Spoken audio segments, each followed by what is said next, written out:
Hello everybody and welcome back to I Was a Teenage Exocolonist. Last time we had a pretty tame year. We found some new things, we got another pet, and next we are going to try and work on raising our engineering just so we could possibly get to unlock robotics and get another pet. Because if we could get all four, that would be pretty cool. We probably won't, but I do know there is one pet I still haven't gotten, so it would be cool if we could get them at least, and then we know where each one is. But for now, let's start with engineering. I apologize for my voice. I recorded this one right after the other one, and I'm still sick. Hopefully I'll be better soon. I pay attention! I am loyal! No! It's always that one! Okay, now we can explore in expeditions. So we should probably do that too. We'll finish off this month first. We'll do some more engineering, and then we'll do some combat training, and then after that we will do some exploration. Huzzah! We can finally survey! We'll have to explore this area so we can move on to the valley, because if we go there, then we can hopefully make it so our mom won't starve. Uh-oh, the hormones begin. Screw off! Perfect time for me to have a messy voice, huh? Alright, we're gonna have to be careful not to rebel. We're a good student. We're a good child. There we go. The entire survey planed. What? Plane surveyed. Now we go home. Just in time for Virtunalia. Time to kick Nemi's butt again. Oh yeah. Oh no, the pixie beans. I just want to do the quadrathlon. Com directs your attention to this year's edition, a cloth-covered mountain as tall as 4 adults, studded with mysterious protrusions. He pulls it back to reveal the Tower of Terror, he announces with a flourish. Test your courage with 3 stories of ladder climbs, followed by death-defying leap of faith onto the poof shroom mats. You, Nemi, and Cal take in the majesty of a Tower of Terror. Both of them are hooting and pumping their fists, absolutely bonkers about jumping from 3 stories. You'll all still be doing wrestling, agility, and accuracy portions, of course, but this is the winner by popular vote. How about you? Are you ready? Of course I am! Ready to kick butt? Let's see.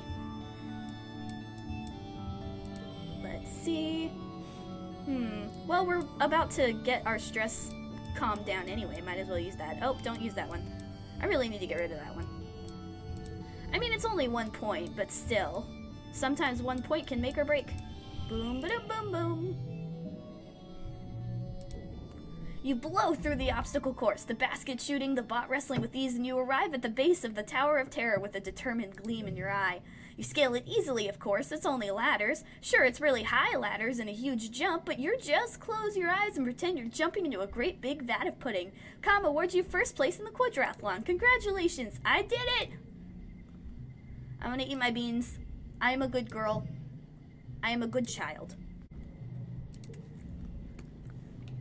You've heard Security Chief Red is on the lookout for lookouts. That is, for kids to chill out on top of the walls all afternoon and count Xenos. Sounds way better than going to class. He gives you a once-over, eyes narrowed. All right, he says. Look over there at the end of the field. What does that sign say? Read it out loud. You can read the sign easily. It says, if you can read this, your eyesight is 20/20. Oh, I'm jealous. Huh, what a weird sign. What does that mean? Brett nods in approval. Good, you pass. Come back next month and I'll put you on the roster. Oh, cool, we can be a lookout. Moving up in the world. You show up bright and early for muster with the other garrison recruits. It's mostly younger people. The older, more experienced security officers are all posted up for guard duty. Nemi is here, though, her rowdy red hair tied back into a poof. She shoots you a little grin as she falls in formation beside you. You shift from foot to foot awkwardly, not sure where to put your hands. Nemi nudges you with her elbow and gestures that you should stand like her, with your hands clasped loosely behind your back. You manage that just as Security Chief Rhett comes to speak to the recruits. Good morning, recruits, he calls, his voice cutting through the still morning air. He pauses, looking at the assembled band of motley youth, and taps his ear. Good morning, Security Chief Rhett. Rhett crosses his arms. Well, we'll be working on that, he says. Working in the garrison isn't like other jobs, children. Here, you'll be expected to give 100% every day. If you burn some food in the kitchen or shovel the wrong pile of dirt in geophonics, it's no big deal. But here, it can be a matter of life or death, not just for you, but for everyone in the colony. Loyalty, dedication, self-sacrifice, and honor. These are the soldier's creed, Rhett says, steely-gazed and even. You wonder how many battles he saw on Earth. Just like your mom, he doesn't like to talk about it. This is not a place for half-assed kids to run around and play soldier. You look around awkwardly at the other recruits. Isn't this a little intense for lookout duty? Rhett catches your attention wavering and speaks directly to you, staring you right in the eye. Laziness and ego have no place here, he says. If you slack off and let something slip past you, you could die. Your friends and family could die. This isn't school, he booms. This is real life. Real danger. If you even blink too long, we're all dead. I will take the no-blink challenge seriously. It hurts your eyeballs, but you stare Rhett down until he actually laughs? Well, he cracks a smile anyway, and he looks away first. That's the spirit, Yabby, he says, clapping you on the shoulder. I didn't mean to scare you kids, he addresses the rest of the group, but I really do need you to know that this isn't a fun little game. You can't sneak your little friends into the watchtower, you can't work on your homework, you can't catch up on sleep. Even though lookout duty seems like an easy job for kids to do to keep busy, it's very important. I need you to take it seriously, like Yabby here. Sir, yes, sir! I'm very serial. 666 Satan!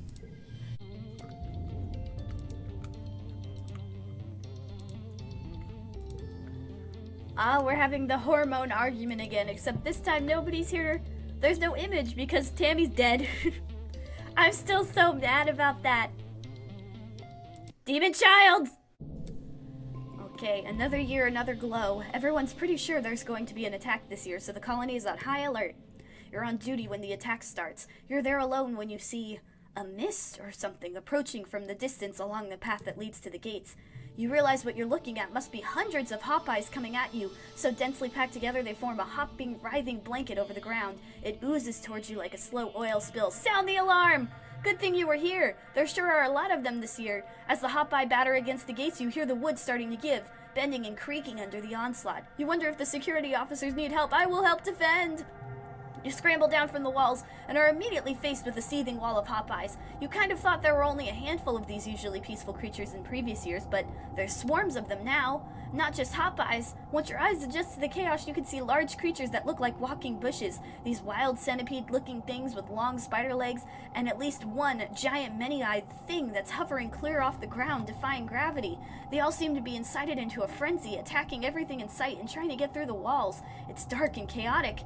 Com sees you through the fray. Yabby, he shouts. Get to safety! You're suddenly not sure if this is a good idea, but then you look up and see Nemi shouting encouragement from up on the wall. I will fight for you, Nemi! Let's see if we can do it. Oh, we're good. 776. 6, 7, 5, 4, 4. Boop. I won!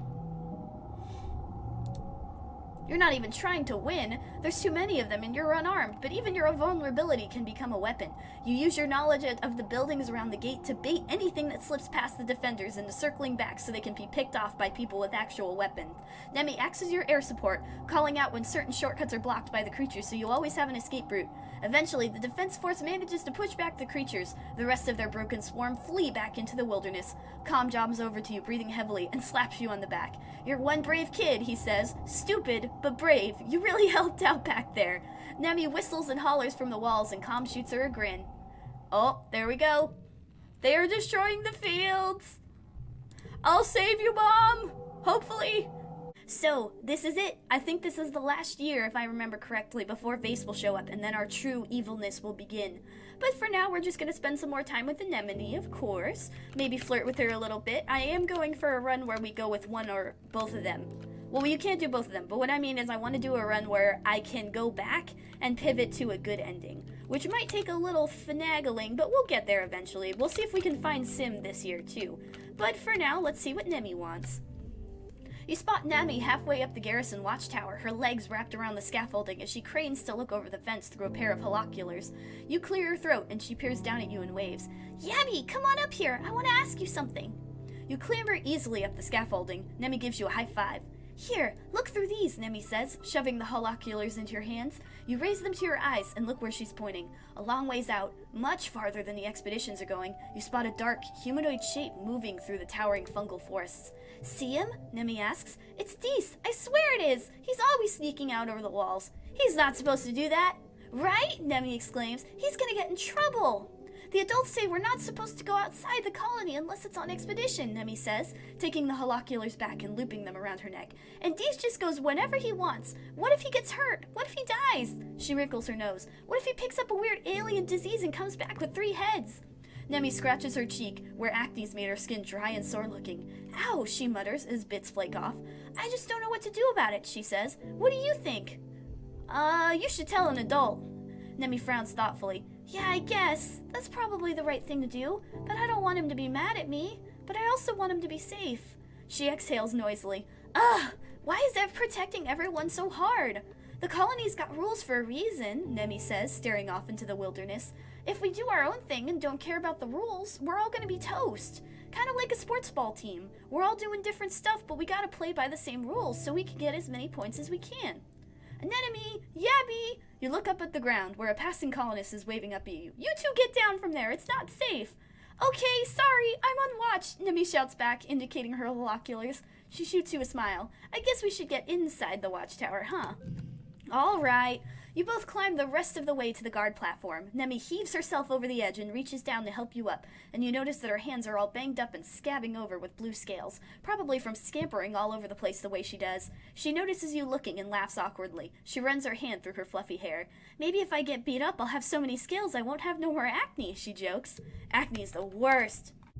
Nemi wrinkles her nose and throws herself on your bed. I'm never making life. Ew, pass. Maybe one day the two of us could. Nemi flushes the same color as her hair. Oh, no off, she mutters, scratching her neck. Don't be weird in front of my mom, Yabby. Nemi does look different, in a good way, more grown up. You tell her that her hair is pretty and she rolls her eyes. I just forgot to cut it, okay? She says, avoiding your gaze. The flirting has begun. Oh, your solo watch is interrupted by the sounds of soft footsteps padding down the wall towards you. To your surprise, Governor Udicott stops next to you and stares into the wilderness as well, her gnarled brown hands resting on the wall. I often come out here to think, she says. She's talking to you? It's hard to hear your own thoughts when you're cooped up inside command. You must get a lot of time to think out here, don't you, Dabby? Thinking's not my job, ma'am. Udicott smiles and gives you a knowing glance. I'm sure, she replies. She sighs and tightens her hands on the railing. Sometimes I look down on the colony, she says softly, and sometimes I look out into the forest. No matter where I look, I think about every hardship we face and every one we've overcome. I think about what we're doing here, the things we're taking, and the footprints we're leaving. She huffs a humorless laugh. I wonder what the animals think of us, she says, cutting down trees, building our big walls, trying to grow our funny little alien plants. It must be so strange to them. I think it's beautiful. Whatever the animals think of us, you think it's wonderful. A miracle, even. You love looking out with your holoculars at the creatures flitting around the treetops. All the diverse lushness of it, so chaotic and alive. Vertumna is a good place. You tell her you're glad she brought you here. Udicott is quiet for a long time. Thank you, Yabby, she says finally. I needed to hear that, I think. Dang, that's like the most personal conversation I've ever had with Udicott. And I've played this game for a long time now. Oh! You're officially sworn in as a cadet in a small ceremony. No longer a recruit, you are now an official part of the colony's security force. We're a cadet! Security Chief Rep presents you with a small patch, a golden upwards pointing arrow. It's just a little thing, really, cadet being the lowest rank, but it makes you feel more important than the civilian kids waiting to play sports ball once you're done with the field. Nemi is there to cheer on new cadets. She's been a cadet for a while, and she's training to be an officer next. After the ceremony, you and Nemi hang out with her brother Com. He's an officer already, even though he's just a teenager like you two. The youngest in the security force. Nemi really looks up to him, and to Red as well. I'm gonna be an officer just like you, she says, and Com laughs, and locks her in a headlock, ruffling her wild hair. What are the ranks anyway? Well, cadet and officer, obviously, Nemi says, pulling her head out of Com's grapple. Then after that, it's lieutenant and then commander. And out of everyone, of course, there's Red. He's the chief security. Hey, maybe Com will be chief one day. Just like levels in a video game. Nemi beams. Yeah, I guess so, if you're an egghead. Nemi! How dare you, you're in a video game. Ah, here we go. We know about the food now. Okay, engineering may have to wait, because now it's time to run, run, run, and grab as much food as we can.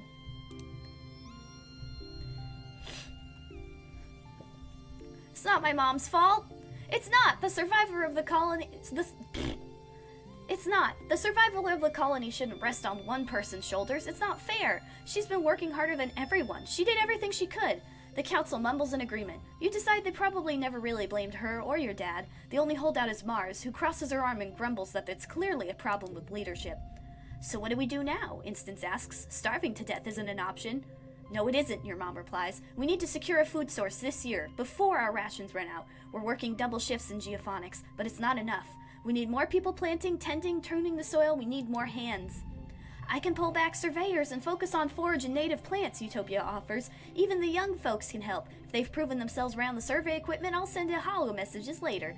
Alright, perfect. Now we can head out. We've got to see if we can save our mom. Aha! I milked the squeeger. You get there and squeeze out some jelly from one of the Hive Queen's many holes, somehow managing not to get sprayed too badly by her acid. Some lands on your arm and on the back of your hand, and it sizzles briefly, but you keep your calm long enough to escape with your bounty. Okay, we got some food, but it's probably not enough. We need more. More! Ah, the bristle bug! Alright, we're gonna try to catch it. If we have it for longer, then I think that will help with food better. I don't know if they plan that far ahead, but fingers crossed.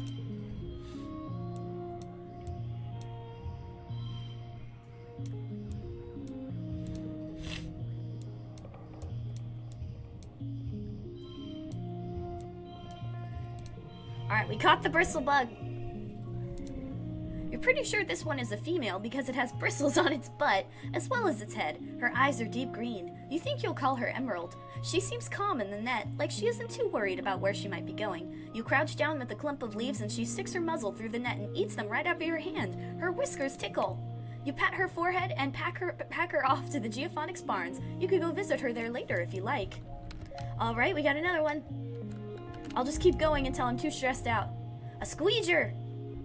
Harvest the honey again! Another one! Maybe we'll actually get the food. How low is it? The calm hive queen only has rudimentary danger sets. The squeeger hives can be very defensive when they sense danger to their young. But so long as you don't set off the workers or larvae, you're free to walk right up to her. You gently avoid hurting any of the babies as you scrape her copious honey into a collector. We got more food! Alright, I could probably do one more thing before we have to bounce. And then we'll come back later. You should go home soon. Not now. Shut up, game. Oh, float cow! Can I capture one? Oh, this one's gonna be hard. 82! Well, we've got stuff. We can put it to use. Boop. Boop. Boop. There we go. 6, 4, 3, 2, and then let's change this to that. 6, this will become a 7. We did it! We got a float cow! I am single-handedly saving my mother. Eventually, you pick out one young female that looks underfed and moves more slowly than the others. She seems like an outcast. The others won't let her eat, and they keep chasing and harassing her. She should be easier to catch, and, as malnutritioned as she is, maybe easier to tame. You get a lasso around her and hold her down while she whinnies in terror and releases her piss ballast to try and get away. You're in the blast radius, but you hold firm. You're able to bob her along behind you, all the way back to the depot. Well, howdy, Utopia says when you bring the float cow in. What do we have here? Why, you're a real cowpoke, Yabby. I'm a mite jealous. She inspects the tired float cow. She's looking a little under the weather, Utopia proclaims. Here's hoping we can nurse her back to health and back on the ranch. I'll take her back myself. You can come see her anytime in Geophonics.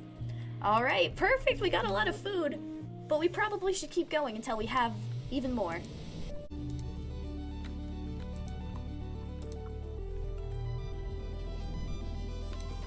I like how when I was relaxing just now, the game was like, you feel a little guilty putting your feet up. I'm not putting my feet up. I'm working harder than anyone. Speaking of which, I'm going out again. More food. This planet's alive and sentient like an animal. It's definitely not happy that you're ripping its limbs off. It's hard to tell if it's in pain, really, but you'd say discomfort at least. All the same, well, this is the jerk run. Sorry. Continue. It's a large enough trippet that you're able to completely fill your basket before even touching the tender innermost meat. The trippet is looking kind of bare, but you're sure it'll grow more stalks. Sorry, trippet, but also not sorry. Oh, you're able to determine that these mushrooms are edible. You fill your basket with big chunks of tasty fungus. Utopia is pleased with your haul. Great work. We're getting a lot of food. Oh no, I know what this is. Massive egg. Leave it. Oh. Oops. I'm back. It's for Tumnalia. Alright. I'm still gonna fight in the pentathlon. Com always adds something new every year, but no one's really at their best given the rationing. Running around sweating in the hot sun seems like a luxury nobody can afford, even you energetic kids. The spectator waves fans listlessly as Com introduces that edition this year will be thumb wrestling, lasting 30 seconds to get against Com or get a time penalty. Nemi's face falls. No fair, she exclaims. Com's the shipwide thumb wrestling champion. He talks about it all the time. He's the worst. Com just shrugs and blows his whistle for you to get into position. I've got this.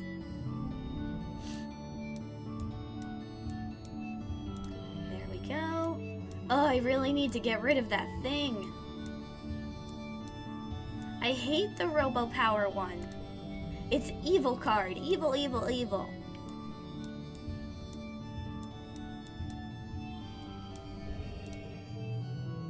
There we go. You don't beat Com at the thumb wrestle. Nobody can. He's the best. But you do manage to hold on through 10 seconds of maneuvering and fake-outs and double fake-outs. The man is a master. In fact, the thing you learn from Com in those 30 seconds can be applied to the bot you have to wrestle at the end of the contest. You wonder how you never noticed before, how much of bot wrestling is finesse, not just brawn. You win handily. Nemi whines at Com for being unfair, but she still takes second place. Alright. And you know what that means? Back into the wilderness we go.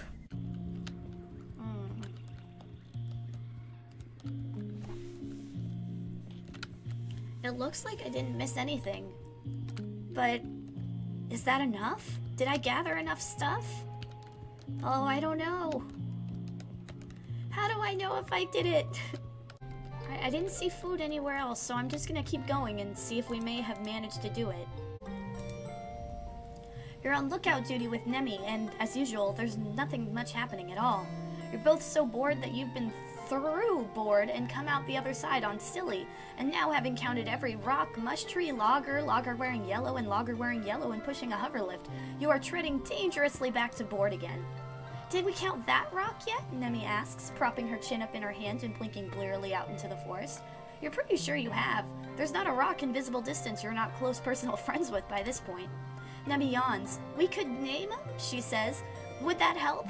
Then, like, if the monsters come, we can be like, look, over there by Steve. Steve? Where'd she get that weird name from? A holovid? She hangs her head between her knees and sighs. No, it'd only work if you'd name... God darn it. The day drags on with no relief. You've never experienced time moving so slowly. Do you do anything to amuse yourself? We can do target practice, or we can do our job. Does this give us rebellion? It does not. So let's do this. They don't give lookouts guns, and Nemi would hate to make Rek mad. She's been such a stick in the mud ever since her big brother Com got his uniform. We're gonna be a stick in the mud too, though. You come up with a game where you use the laser pointers in your holopomps to fire a pretend target out in the wilderness. It's almost as good as firing a real gun, or at least, it's as close as you're gonna get on lookout duty. It's a great solution. You're still paying attention to the wilderness, you're working on your aim, and you're having fun.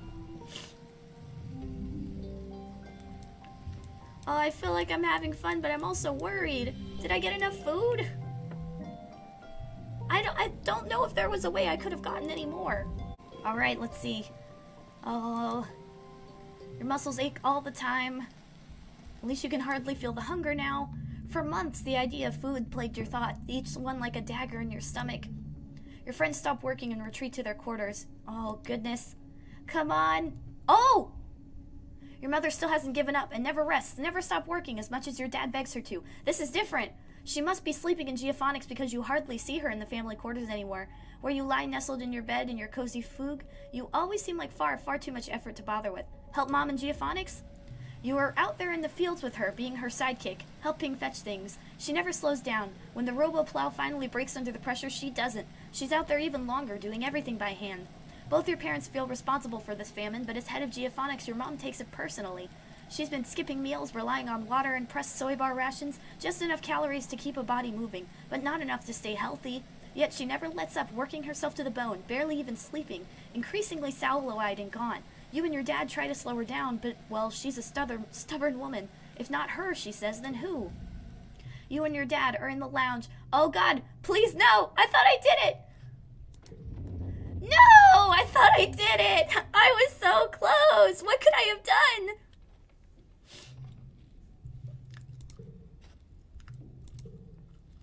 Oh, man, I thought I did it!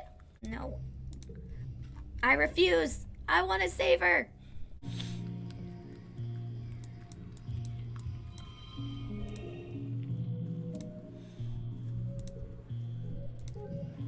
Oh, it counts as an egg. It counts as food.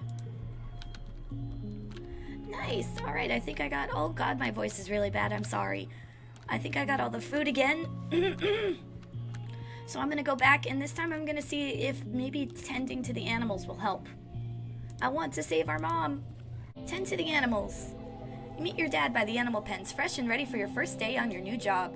Your dad laughs at your clean clothes and your scrubbed face. Oh, Pumpkin, I'm sorry to tell you that you're a little overdressed for the position, he chuckles. You're going to get dirtier than heck, all heck today. Go on, put on these overalls and let's get to work. You change and follow your dad to the float cow pens. He rubs their noses as he points out their names. I know they're cute, but these ladies aren't pets, he says. They're livestock, and more than that, they're not really domesticated like our animals back on Earth. They're more like tame. We give all the animals lots of room to roam, and we feed them well. They're not going to get chased down and eaten by bigger animals, and we help them if they're sick. It's a pretty good deal, I think, but they're still pretty wild, he says. You gotta be careful with them. He leans his elbow on the fence. We're lucky that Vertumna has herd animals, he says. Makes it a little easier. We'll probably have real domestic animals in a couple hundred years. Well, kiddo, your dad says, spreading his arms. We got all these animals. What do you want to learn about first? Let's just get started. Do you think you're gonna... Oh, what are you gonna do when you're older? I'm ready. Oh, farming. Awesome. Would that help too? I want to save you. What about farming? It's a proud day for your mom. You're finally following in her footsteps. She meets you at the gate to the gardens. Hello, Sprout, she says, sounding chipper. Come on, we've got a lot to cover before you'll be able to keep up with the rest of us. Finally, some real farming. Your mom shows you around the fields and the geophonics domes. You'll mostly be working in the fields with the hardier earth crops like potatoes and the corn, as well as native plants we've managed to cultivate. She shakes her head. And with the state of crops right now, we need a miracle. Oh, goodness. All right, let's see what we can do. Someone broke into the garden last night and stole some tomatoes. Not only were they too bitter to eat, now you don't have seeds to replant. Your mom is furious. Your mom calls an all-hands meeting. She looks grim as she surveys the group. All right, farmers, listen up. Based on my predictions, geophonics should have been producing 70% of the colony's food by the end of our 3rd year, she says. The rest was to be provided by stored rations and hydroponic algae greenhouses aboard the Stratospheric. The agriculturist all nods. Everyone knows where this is going. Because we lost so much of our hydroponic equipment in the wormhole incident, as well as 90% of our soil and bacteria cultures, we're nowhere near the production we need to be at. We'd also hoped to have domesticated at least one native crop, but as we found from the pixie beans last year, we have some more work to do on that front. She looks every one of you in the eyes. You're my people, my family. I'm not going to sugarcoat this for you. The colony is going to fail if we don't get a handle on the agricultural production. People will die. You can feel a pit in your stomach that's not just from hunger. You can't imagine someone as strong as your mother just wasting away. Your mother pulls up a holo screen outlining work plans for the season. You feel your own holopalm pulse as you receive a copy. There's so much life here on this planet, your mother says, but it seems to fight us at every turn. I've sent soil chemistry analysis to your palms, courtesy of geranium. The soil needs to be conditioned extensively to support earth crops. We need to cultivate more vertumnin crops in partnership with the foragers. We need to salvage what we can in hydroponics and get that up and running by the end of the year. Your mother would never stoop to being beaten, but you can see the lines of fatigue around her eyes. It'll take a superhuman amount of work to turn this around, but it is still possible, she says. You are the people who will save this colony. I believe in us, and miracles we can perform here. Thank you for being here to do the work. Now let's go get out there. Okay, so this is part of it. But I don't know if we have enough time. I have enough time. Work on the farm. Your mom was really counting on the rice crops. Oh no, this sucks. Dad is a total nerd. No matter. Math is grim. It all feels hopeless. Knowing that all your hard work still isn't enough, well, it breaks something in you. Hunger and desperation boil together in your stomach as you work like bitter acid. You're working so hard and you're still starving. You deserve to eat. You need to eat. If you don't eat, you're not going to be able to work as hard as you need to. So when it's just you and a wheelbarrow of anemic-looking carrots, what do? Stealing food to survive. I don't steal it. Takes an extraordinary amount of willpower, but you get all the carrots weighed and delivered to the kitchen. The food is for everyone. It's not a lot of food for 100 people, but at least you'll all starve together. I don't know if we did it in time. I think we were too late.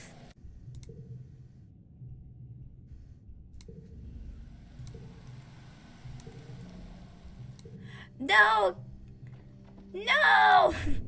God damn it! I thought I did it! I'm doing something wrong. I don't think I can do it this run, guys. I may need to save it for Cal's run. I don't think I can do it this time. I've been focusing too much on toughness. It's not gonna work. Oh, dang it. Oh well. She's gone.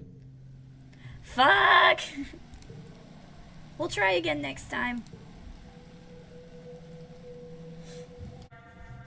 Alright, here we go. We know what we're about to face. The faceless. Alright, let's see what we can do. We know Calm's a goner no matter what. So I'm gonna help Nemi and Calm. Because I'm Nemi's friend. Challenge! As long as I don't need my voice to fight this thing, we should be good. Oh, I'm still so upset. I had hoped that we could save her and have her in this run. But it might work better to have her when Cal is around too, since Cal is the geophonics guy. We'll see, we'll see. But I guess it makes sense. Maybe we can add it to our storyline, you know? Maybe that's why our character ends up becoming a soldier. Because they lost everybody they cared about. They lost their mother, they lost their father, but who did they have? They had Vase, and they had Lum. And that's why we became a genocidal maniac. It works for the story. Alright, and... Calm is dead. You scream and uselessly cover your head as it lumbers over to you. As you scramble to your feet, you see Calm go flying through the air. He lands a few feet away with a sickeningly wet crunch. Nemi cries in horror as she runs to Calm's side, but it's too late. His body is bent in an unnatural angle, his eyes open and his face frozen in stupefied horror. He looks unreal, like a wax mannequin. He's just gone, like that. Nemi lets out a primal scream of pain, and you can see the thought ignite in her mind, contorting her face with ugly fury as she snaps up to launch herself at the faceless again. You grab her arm and she yells at you in wordless rage before collapsing to her knees, throwing her body over Calm's and sobbing like the scared teenager she is. You can only stand and watch. Alright, we're finally on to the new year, and after this, we will finally be meeting up with Vase again. We will start our jerk route for sure. I did try to save our mother, but it seems like it wasn't meant to be. I probably need to get started on farming stuff sooner. Or maybe when we do the Cal run, I can actually make it so we don't starve and then just not save my father anyway. It would be interesting to see how that goes. Yeah, that's probably what we'll do. It would work better for a Cal run considering he's the farm guy, like I said. But that will have to wait for next time, when we finally meet our future boyfriend and our future genocidal maniacs. But until then, thank you guys for watching. If you enjoyed, please consider subscribing. Remember to take care of yourself and remember that time traveling does not always work, and have a good day.